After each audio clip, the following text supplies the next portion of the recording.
अस्सलामुअलैकुम, welcome back to my YouTube channel maths bright future. आज हम लोग स्टार्ट करेंगे न्यूमेरिकल एनालिसिस की एक्सरसाइज नंबर 9.2। पिछली वीडियो में मैंने 9.1 जो है वो अपलोड कर दी थी। अगर किसी ने वो वीडियो नहीं देखी तो जाकर ज़रूर देखिएगा। आज हम लोग स्टार्ट करेंगे एक्सरसाइज नंबर 9.2, जिसमें हम लोगों ने 2 मेथड्स को डिस्कस करना है, गॉस सीडल एडिटिव मेथड और सेकंड वही जैकोबियन मेथड जो ऑलरेडी हम लोग डिस्कस कर चुके हैं। ठीक है, कोई भी थोड़ा सा भी फ़र्क नहीं है, बहुत मायने सा होगा आप लोगों को कि हम लोगों ने क्वेश्चन को कैसे सॉल्व करना है। ठीक है, अब देखिए क्वेश्चन को सबसे पहले क्वेश्चन में दे दिया गया है कि 4 डेसिमल प्लेसेस तक जो है हम लोगों ने कैलकुलेटर को फिक्स कर लेना है। यहाँ से मैं करके दिखा देती हूँ, मोड के ऊपर अप्लाई करेंगे। ठीक है, प्रेस करेंगे सॉरी बटन को। 1 कितने डेसिमल प्लेसेस तक का है, 4 तक, तो ये यहाँ पे हमारा कैलकुलेटर जो है वो फिक्स हो गया है 4 डेसिमल प्लेसेस तक। अब क्वेश्चन में उन्होंने कहा है कि हमने गॉस सीडल एडिटिव मेथड इस पे अप्लाई करना, और क्वेश्चन दे दिया गया। गॉस सीडल एडिटिव मेथड हमें क्या कहता है कि हम लोगों ने फर्स्ट ऑफ ऑल स्टेप में हम लोगों ने क्या करना होता है कि हमें x1, x2 और x3 की वैल्यू जो है वो क्वेश्चन में से निकालनी होती है। ठीक है, फिर हम लोगों ने उसमें वैल्यूज़ पुट करके फिर हम लोगों ने उनके आंसर्स निकालने। ठीक है, सबसे पहले हम लोगों ने क्या किया, x1 की वैल्यू फाइंड आउट करनी है। मैंने 9.1 में भी आप लोगों को बताया था कि कैसे वैल्यूज़ फाइंड आउट करते हैं। आप लोगों ने लेफ्ट हैंड साइड पे चेक करना है कि सबसे हाईएस्ट वैल्यू कौन सी है।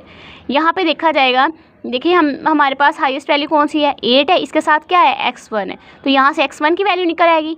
नेक्स्ट नीचे देखें सेकेंड रो में, तो यहाँ पे देखिए हमारे पास सबसे हाईएस्ट वैल्यू किसकी है, x2 के साथ 9 है। ठीक है, तो यहाँ से x2 की वैल्यू निकलेगी। यहाँ से चेक करें, ये 3 है, ये 2 है, ये छोटा है, तो ये 6 वाला है। ठीक है, इसमें सबसे लार्ज कौन सी वैल्यू है, 6 है। तो देखिए यहाँ से हम लोग कौन सी वैल्यू निकाल सकेंगे, x3 की वैल्यू। ठीक है, कुछ क्वेश्चन आएंगे कि आगे पीछे भी होगा, पहले फर्स्ट वाली रो में से x2 की वैल्यू भी निकल सकती है, x3 की भी निकल सकती है, लेकिन 9.1 में आपको यही मस्ट है कि हम फर्स्ट वाली रो से x1 की वैल्यू निकलती है, सेकेंड में x2 की और थर्ड में x3 की। ठीक है, क्योंकि वो जैकोबियन मेथड है ना, वो सिंपल हो जाता है। गॉस सीडल मेथड जो है वो मैंने इसलिए आप लोगों को बताया है कि फर्स्ट में ही आप लोगों को समझ आ जाए कि आप लोगों ने x1, x2 और x3 की वैल्यू कैसे फाइंड आउट करी है। जो हमारे पास सबसे लार्ज वैल्यू होगी, ठीक है, उससे निकालनी है। ठीक है, अब देखिए यहाँ से हम लोग x1 की वैल्यू फाइंड आउट करें, ये डिवाइड हो जाएगा 8 और ये 30 वैसे ही रहेगा क्योंकि ये इसी साइड पे हम लोग कर रहे हैं। ये प्लस में इधर आके माइनस में हो गया, ये भी प्लस में है तो माइनस में हो गया। सेम एज इट इज यहाँ से x2 की वैल्यू फाइंड आउट करें, 9 डिवाइड हो जाएगा, ये 1 वैसे का वैसे ही है। आप लोग ऐसे भी लिख सकते हो, देखो 1, ठीक है, ये प्लस में इधर आके माइनस x1 आ जाएगा। ठीक है, उसके बाद देखिए ये प्लस में, ये भी माइनस 2x की 3 आ जाएगा, और ये जो माइनस था फॉर्मूले वाला ये बाहर आ जाएगा। ठीक है, तो ऐसे करेंगे तो यही वाली बन जाएगी ना। देखिए ये माइनस में ये प्लस में हो जाएगा, ये प्लस में था ये भी माइनस में हो गया, ये माइनस में था तो प्लस में हो गया, वही सेम वैल्यू बन गई है। ठीक है, उसके बाद x3 की भी वैल्यू वैसे ही फाइंड आउट कर लेंगे, 6 डिवाइड हो जाएगा 31, वैसे ही ये प्लस में इधर आके माइनस में हो गया, ये भी प्लस में है तो माइनस में हो गया। अब जहाँ जहाँ पे भी x1, x2 और x3 है वहाँ पे 0 पुट कर देंगे। तो देखिए जब यहाँ पे x2 की जगह पे भी 0 होगा, x3 की जगह पे भी 0 होगा, ये 0 बन जाएगी वैल्यू। 30 को 8 पे डिवाइड करेंगे 3.7500 आ जाएगा। देखिए करके देख लेते हैं, 30 डिवाइडेड बाई 8, 30 डिवाइडेड बाई 8, तो देखिए क्या आ रहा है 3.7500। देखिए 3.7500। सेम एज इट इज़ आपने x2 की वैल्यू फाइंड आउट कर लेनी है और x3 की। अब नेक्स्ट स्टेप में आइट्रेशन में आप लोगों ने ये बात हमेशा याद रखनी, ये ना हो कि फिर 0 0 पुट कर दे फिर यही वाली वैल्यू देगा। ठीक है, नेक्स्ट आइट्रेशन हम लोगों ने क्या फाइंड आउट करनी है, जहाँ पे अब x2 है x3 है वहाँ पे ये वाली वैल्यूज़ फाइंड आउट करनी है। उससे पिछली वैल्यूज़ जो है ना वो आप लोगों ने फाइंड आउट करती जानी है। ठीक है, लगा के फिर अगली वैल्यू फाइंड आउट करनी है। जैसे देखिए मैं यहाँ पर करके एक दिखा देती हूँ, 30, ये देखें 30, उसके बाद क्या है -2, ब्रैकेट में क्या है x2 की वैल्यू। यहाँ पे x2 की वैल्यू अभी क्या निकाली है, ये निकाली है 0.3056। ठीक है, ये लिख ली 0.3056। उसके बाद क्या है -3, अब ब्रैकेट में क्या आएगा, किसकी वैल्यू उन लोगों ने बोली है, x3 की वैल्यू क्या है 3.7639, 3.7639, यही है 3.7639 जी। अब देखिए ये निकाला और उसको डिवाइड किस पे कर दिया, 8 पे, क्योंकि क्वेश्चन में 8 है, डिवाइडेड बाय 8।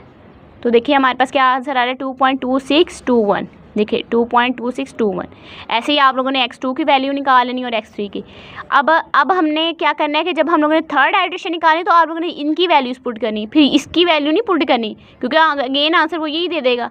ठीक है ना, ये बात आप लोगों ने बात याद रखनी है कि आइट्रेशन तब भी आप लोग नेक्स्ट निकाल सकोगे जब उसमें सेकंड वाली पुट करोगे। अगर थर्ड निकाल रहे हो तो सेकंड वाली पुट करोगे, अगर फोर्थ निकाल रहे हो तो थर्ड वाली वैल्यूज पुट करोगे। ठीक है, तो यहाँ पे कौन सी आइट्रेशन में आके आंसर सेम आ रहा है, 7 और 8 पे आके। ठीक है, अब देखिए नेक्स्ट क्वेश्चन नंबर 2 है, उसका ए पार्ट। अब ये देखिए उन्होंने मैट्रिक्स की फॉर्म में लिख दिया है। आप लोगों को इसको स्टैंडर्ड फॉर्म में लिखना आता ही है ना। देखिए कैसे लिख सकते हैं इसको, ये x1 की वैल्यू है, ये भी x1 की और ये भी x1 मीन्स ये वाली जो है x1 की वैल्यूज़ है, ये x2 की और ये x3 की। देखिए 7x1 plus x2 plus 2x3 is equal to 47। ऐसे ही minus x1 plus 4x2 minus x3 is equal to 19। 3x1 plus 15x2 plus 20x3 is equal to 87। ठीक है, ये हम लोगों ने लिख ली। अब आप लोगों ने यहाँ से x1, x2 और x3 की वैल्यू फाइंड आउट कर लेनी है। सबसे हाईएस्ट चेक कर लेना है, यहाँ पे 7 है इसलिए हम लोगों ने x1 की वैल्यू यहाँ से निकाली। नेक्स्ट में देखें 4 है, उसमें देखें यहाँ पे 20 है हाईएस्ट, तो यहाँ से वैल्यूज़ पुट की वैल्यूज़ निकाल ली यहाँ से। फिर हम लोगों ने यहाँ पे 0 पुट करेंगे फर्स्ट आइटरेशन निकालने के लिए, पहले 0 पुट करेंगे हर एक में। फिर नेक्स्ट आप लोगों को पता चल गया है कि हम लोगों ने ऊपर वाली वैल्यू अगर थर्ड निकाल रहे तो सेकंड वाली वैल्यू उसमें पुट करनी है, अगर फोर्थ निकाल रहे तो थर्ड वाली, अगर 5 निकाल रहे तो यानी कि जो आप लोग निकाल रहे हैं ना उससे पिछली वाली जो वैल्यूज़ होंगी ना वही आप लोगों ने इनमें पुट करके आंसर निकालना है। ठीक है, ये 7th आइटरेशन पे आ गया, इसकी वैल्यू सेम आनी है। अब बी वाला पार्ट भी सेम एज इट इज़ ऐसे। अब ये देखिए यहाँ पे x4 तक पहुँच गया। अब आप लोग इस इक्वेशन को समझिएगा कि हम लोगों ने कैसे निकाला। जो मैंने अभी आप लोगों को बात बताई थी स्टार्टिंग में वही यहाँ पे फुलफिल होगी। देखिए यहाँ पे देखिए हमारे पास हाईएस्ट वैल्यू किसकी है, 10x2। तो यहाँ से फर्स्ट हमारे पास जो रो है उससे किसकी वैल्यू निकल रही है, x2 की निकली है, ना कि x1 की। तो आप लोगों ने इस बात को ज़रा ध्यान से समझ लेना है कि जब भी हम लोग मेथड ये वाला अप्लाई करते हैं ना गॉस सीडल, उसमें हम लोगों ने चेक करना होता है कि जो हमारे पास हाईएस्ट टर्म होती है ना, जो कोबिन मेथड जो था ना वो सिंपल था कि x1 की वैल्यू फर्स्ट से निकलती थी, सेकेंड रो से x2 की निकलती थी, थर्ड से x3 की निकलती थी। लेकिन हमारे पास जो गॉस सीडल मेथड है वो डिफरेंट सिर्फ यहीं से ही है कि आप लोग को ऐसे वैल्यूज़ नहीं मिलती। ठीक है ना, आप लोगों ने चेक करना होता है कि हाईएस्ट वैल्यू कौन सी है। ठीक है, तो उसके साथ जो वैल्यू होगी वही टर्म हम लोगों ने फाइंड आउट करनी है। ठीक है, अब यहाँ पे 10 है सबसे हाईएस्ट, देख लें चेक कर लें। ठीक है, तो हमारे पास इससे x2 की वैल्यू निकल रही है, यहाँ से चेक करें यहाँ पे x4 की निकल रही है। ठीक है, ऐसे ही निकालनी है आप लोगों ने। अब यहाँ से जब मैं x2 की निकालूंगी तो यहाँ पर मैं करके दिखा देती हूँ। नेक्स्ट मैंने किया भी हुआ ऑलरेडी। x2 की निकालूंगी तो देखिए 10 डिवाइड हो रहा है -1/10।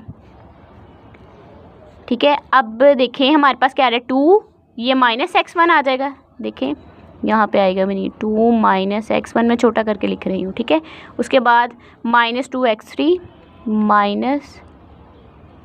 -2x3, उसके बाद -4, यहाँ पे मैं लिख देती हूँ -4x4। ठीक है, तो ये आ रही है हमारे पास टर्म। ठीक है, तो यहाँ पे देखिए मैंने लिखी भी हुई है x2 की वैल्यू, यहाँ पे 1/10 लिख रहा है हम लोगों ने सीक्वेंस है, लेकिन जिसकी वैल्यू निकाली है ना उसको पहले लिख लेना 1/10, फिर x1 + 2। अब यहाँ पे माइनस था मेरा निकला, तो मैंने यहाँ पे क्या किया, ये माइनस ख़त्म करके ना यहाँ पे ये प्लस में है ना तो माइनस में लिख दिया। ये माइनस में था ये प्लस में हो गया, ये माइनस में था ये भी प्लस में हो गया, ये भी माइनस था तो प्लस में हो गया। देखिए ये सारी टर्म्स प्लस में, बस ये -2 यहाँ पे आया क्योंकि इसकी वैल्यू प्लस में थी तो यहाँ पे आके माइनस में होगी। अब सेम एज इट इज़ आप लोगों ने ये इक्वेशन निकालने के बाद वही वाला प्रोसीजर जो मैंने पीछे बताया कि यहाँ पे फर्स्ट पे 0 पुट करके फर्स्ट वाली आइटरेशन निकालनी, जब सेकंड आइटरेशन निकालनी तो फिर आप लोगों ने इनकी वैल्यूज़ पुट करनी है। ठीक है, तो यहाँ पे देखें 8 आइटरेशन पे आके ना इनकी वैल्यू जो है वो सेम आ रही है। 9.1 और 9.2 यानी कि गॉस सीडल मेथड जो कॉपियन मेथड इतनी ज़्यादा आइटरेशन में नहीं जाता। ठीक है, ज़्यादा से ज़्यादा कितना होगा कि 18 या 17 तक ये जो है ना वो इनफ है कि वो है ना आंसर दे देता है सेम।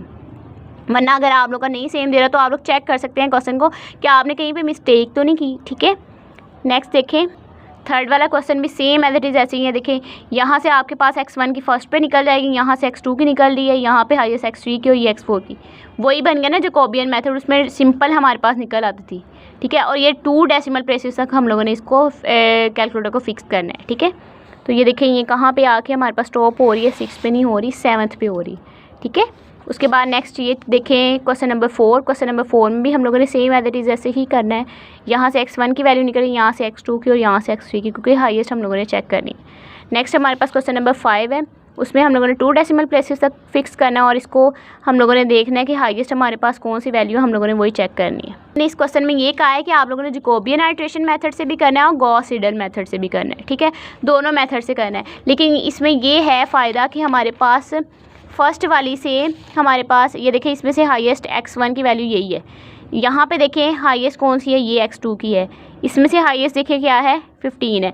तो देखिए गॉस सीडल मेथड और आइट्रेशन जो हमारे पास है जैकोबियन मेथड, दोनों सेम आ रहे हैं यहाँ पे। कैसे आ रहे हैं? क्योंकि ये देखिए ना, जैकोबियन मेथड में हमारे पास सिंपल हमारे पास वैल्यू फर्स्ट से x1 की निकलती थी, सेकंड से x2 की और थर्ड से x3 की, ऐसे निकलता था।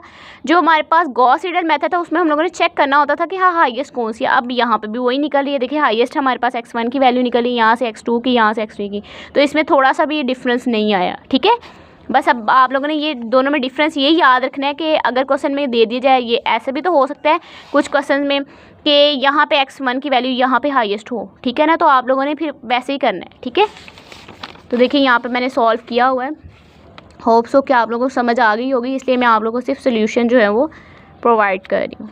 ठीक है, सिर्फ यहाँ तक कंप्लीट ये। ठीक है, 6 क्वेश्चन भी है ये देखें। अब 9.1 का एक क्वेश्चन उन्होंने कहा है कि एक्सरसाइज 2 का बी पार्ट और 3 का ए पार्ट से आप लोगों ने गॉस सीडल मेथड जो है ना वो उससे कर लेना है आप लोगों ने। ठीक है ना, तो 3 का ए पार्ट ये देखें मैंने यहाँ पे किया भी हुआ गॉस सीडल मेथड से, क्वेश्चन वहाँ से ले लिया। वही है ना कि क्वेश्चन सेम होते, बस उसके मेथड आप लोगों को अप्लाई करना आना चाहिए। ठीक है, क्वेश्चन से घबराना नहीं है देख के ये हमने पढ़ा नहीं है वो। ठीक है, तो यहाँ पे क्वेश्चन नंबर 7 यानी कि एक्सरसाइज जो है वो कंप्लीट हो जाती है। ठीक है, 9.2 एक्सरसाइज कंप्लीट हो जाती है, यानी कि गॉस सीडल मेथड और जैकोबियन मेथड। होप्स हो कि आप लोग को समझ आ गया होगा। अगर आपको मेरी वीडियो अच्छी लगी हो तो लाइक करें, कमेंट करें, शेयर करें और सब्सक्राइब करना ना भूलिएगा। ये तो अनफेयर हो गया ना उनके लिए, जिन्होंने सब्सक्राइब किया होता है वो तो देख लेते हैं, अनसब्सक्राइब वाले ज़्यादा देख रहे हैं। तो जो अनसब्सक्राइब वाले हैं ना, तो काइंडली उसको शेयर भी करें और साथ में सब्सक्राइब भी करें चैनल को। ठीक है, नेक्स्ट वीडियो के साथ इंशाल्लाह कल हाजिर होंगे। अल्लाह हाफ़िज़।